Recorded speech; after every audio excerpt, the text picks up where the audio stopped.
May paliwanag naman ng ilang eksperto sa pagsulpot ng mga sakit ngayong Vermont. Si Bian Manalo sa detalye.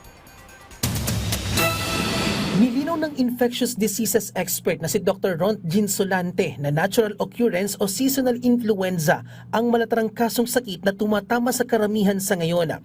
Mabilis anya ang transmission o hawaan ng flu lalo na ngayong Vermont season kung kailan malamig na ang panahon. Dapat anyang bantayan ang mga sintomas nito gaya ng sipon, sakit sa lalamunan, pananakit ng ulo na may kasamang lagnat na posibleng tumagal hanggang 10 araw. Pero sabi naman ni Dr. Solante, nawawala ang sakit kahit pa walang gamot. Kinakailangan lang na magpahinga at palakasin ang immune system. Protektahan natin yung sarili natin. Kung hindi tayo bakunado, magpabakuna tayo. Kung kailangan natin pupunta sa mga mataong lugar, magsuot ng face mask, maghugas ng kamay.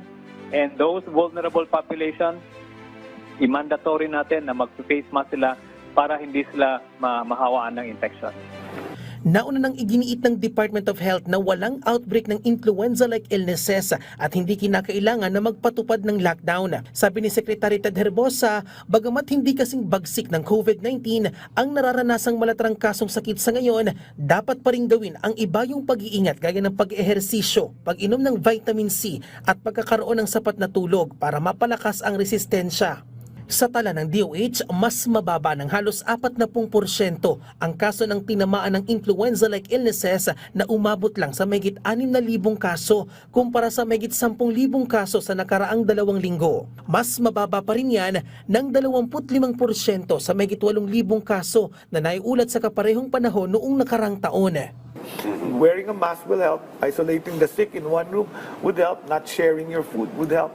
Kasi that's how the virus spreads. Kaya naman, iba yung pag-iingat ngayon ang ginagawa ni Jenilyn para makaiwas ang kanyang mga anak sa sakit. Lalo pa at 1 linggong hindi nakapasok sa eskwelahan ang isa sa kanyang mga anak na nagkaroon ng ubo at sipon na may kasamang lagnat. Kahawa-hawa yung mga estudyante. Mahirap din magkasakit ng mga bata. Wag na lang pong papasukin yung mga batang nagkakasakit para hindi po magkahawaan. At bilang tugon sa mga naitatalang kaso ng influenza-like illnesses, inilunsad ngayong araw ng DOH ang Trangkaso Baybay Campaign kontra Flu. Sentro sa kampanya ang ilang gawain para makaiwas sa sakit gaya ng paghuhugas ng kamay, pagkakaroon ng sapat na pahinga at pagkain ng masustansyang pagkain. Bian Manalo para sa Pambansang TV sa Bagong Pilipinas.